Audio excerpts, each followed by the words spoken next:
আজ আমরা আমার গণিত পঞ্চম শ্রেণী বইয়ের ৭৬ নম্বর পৃষ্ঠারের বাকি অঙ্কগুলি সমাধান করব। আগের দিন আমরা ৫ দাগ পর্যন্ত সমাধান করেছি। যারা দেখোনি তারা প্লেলিস্টে গিয়ে দেখে নেবে, অথবা এই ভিডিওর এন্ড স্ক্রিন থেকে দেখে নেবে। আজ আমরা ৬ দাগের অঙ্কটি সমাধান করব। দেখো, ৬ দাগে শুভ্রা ও শুভ্রার মায়ের বর্তমান বয়সের সমষ্টি ৫০ বছর। ১০ বছর আগে তাদের বয়সের সমষ্টি কত ছিল সেটা বের করতে হবে। তাহলে দেখো, শুভ্রা এবং শুভ্রার মা, তাহলে শুভ্রার মা দুজন। এই ২ দিয়ে ১০কে গুণ করতে হবে এবং ৫০ বছর থেকে যেটা গুণফল বেরোবে তাকে বিয়োগ দিতে হবে। বিয়োগ দিলে উত্তর বেরিয়ে যাবে। ঠিক আছে, চলো খাতায় অঙ্কটি সমাধান করি। ৬ দাগ, তাহলে আমরা লিখতেই পারি শুভ্রা ও শুভ্রার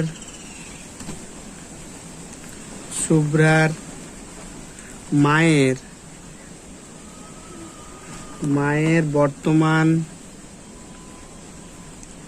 বর্তমান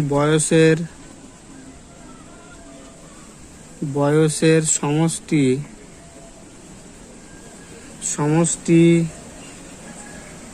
৫০ বছর।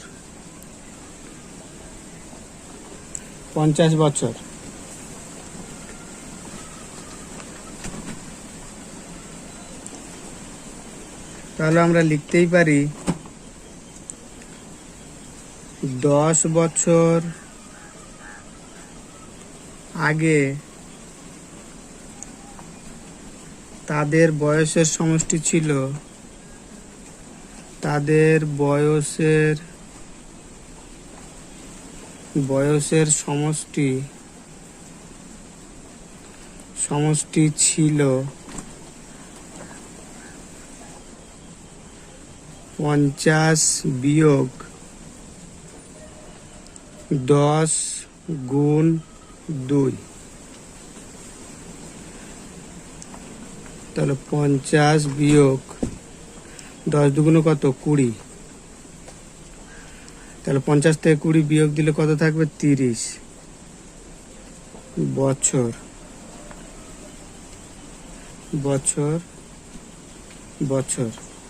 তাহলে ৩০ বছর। তাহলে আমরা লিখতেই পারি অতএব ১০ বছর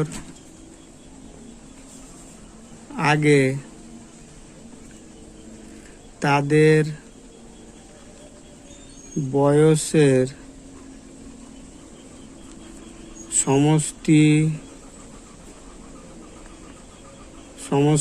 ছিল ৩০ বছর। ঠিক আছে, এরপরে ৭ দাগের অঙ্কটি দেখো। এক ব্যক্তির ৬০,০০০ টাকা ছিল। তিনি ২,৫০০ টাকা স্ত্রীকে এবং ১০,৫০০ টাকা পুত্রকে দিলেন। বাকি টাকা তিনি দান করলেন। তিনি কত টাকা দান করলেন? তাহলে আমাদেরকে কি করতে হবে? এই স্ত্রীকে এবং পুত্রকে যে টাকা দিলেন এই টাকা দুটিকে যোগ করতে হবে, করে মোট টাকা থেকে বিয়োগ দিতে হবে। বিয়োগ দিলে যে টাকাটা বেরোবে সেই টাকাটা তিনি দান করেছিলেন। তাহলে খাতায় এটি সমাধান করি। ৭ দাগ,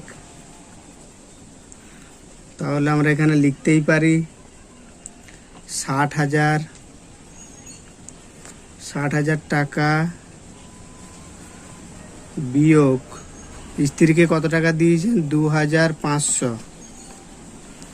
পুত্রকে দিয়েছেন ১০,৫০০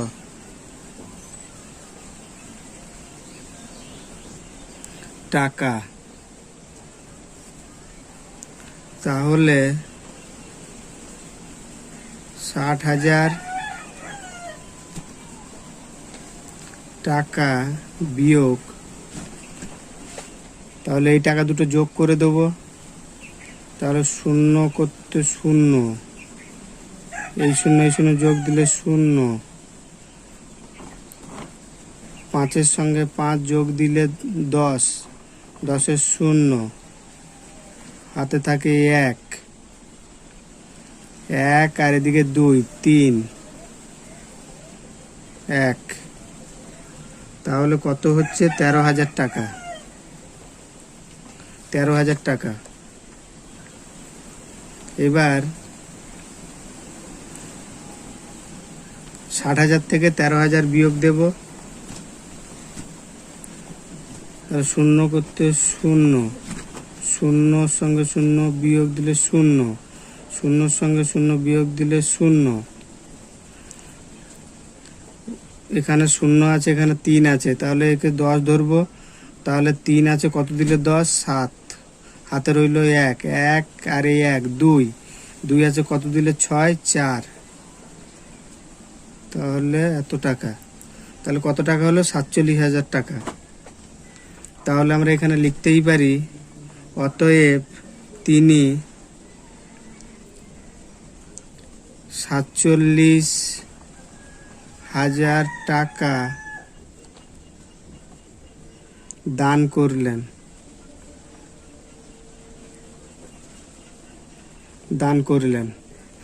এরপরে 8-এর দাগের অঙ্কটি দেখো, 1 এবং 10-এর মধ্যবর্তী মৌলিক সংখ্যাগুলির যোগফল নির্ণয় করি।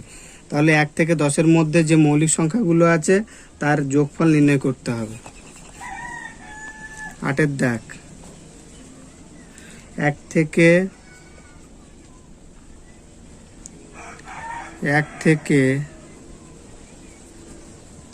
10-এর মধ্যবর্তী মৌলিক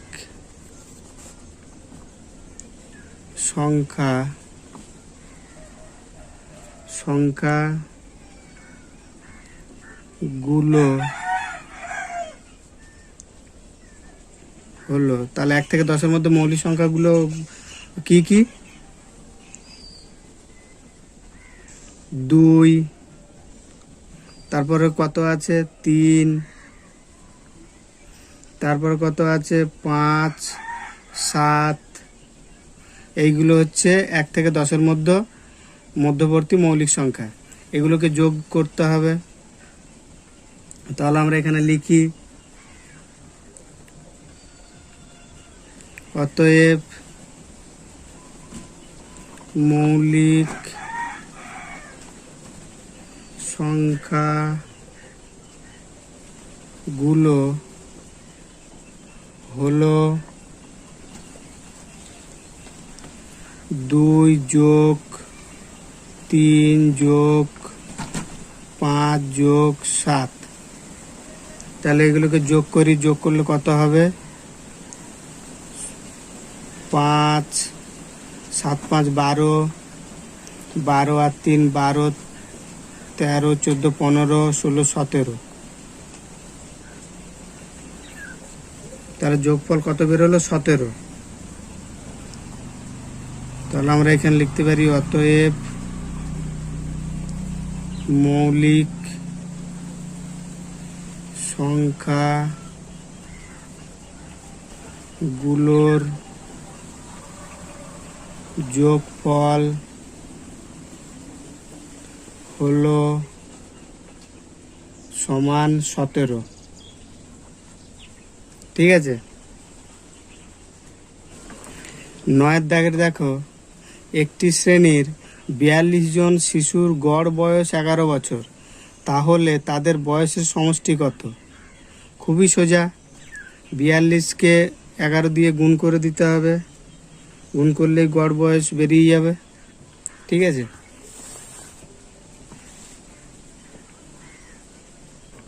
9-এর দাগ, তাহলে 42 গুণ 11, তাহলে গুণটা আমরা এইখানে করি, 42, 11, তাহলে 42 বসে যাবে, 1 দিয়ে গুণ করলে 42, আবার 1 দিয়ে গুণ করলে 42 হবে, যোগ করে দিই, 2, 4 আর 2, 6, 4 কত 462, তাহলে 462 বেরিয়েছে। তাহলে সমান সমান 462 বছর। তাহলে আমরা এখানে লিখতেই পারি অতএব 42 জন শিশুর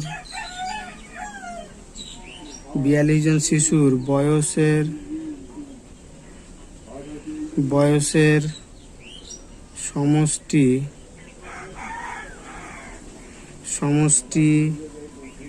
462 বছর। ঠিক আছে, এই হচ্ছে উত্তর। 10-এর দাগে দেখো, একটি সৈন্যদলের 2580 জনকে এক জায়গায় প্রশিক্ষণে পাঠানো হলো, 1270 জনকে আরেক জায়গায় প্রশিক্ষণে পাঠানো হলো, বাকি 8000 জনকে পরে প্রশিক্ষণে পাঠানো হবে। ওই সৈন্যদলে মোট সৈন্য সংখ্যা কত? তাহলে কি করতে হবে?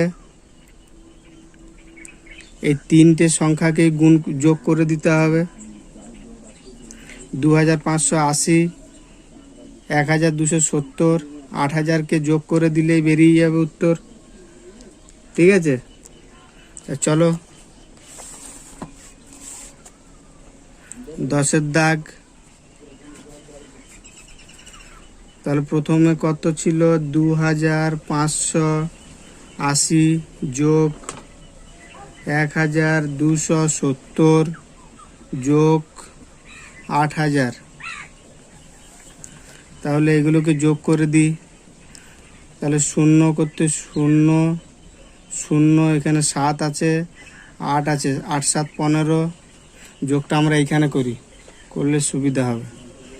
2580, 1270, 8000 যোগ।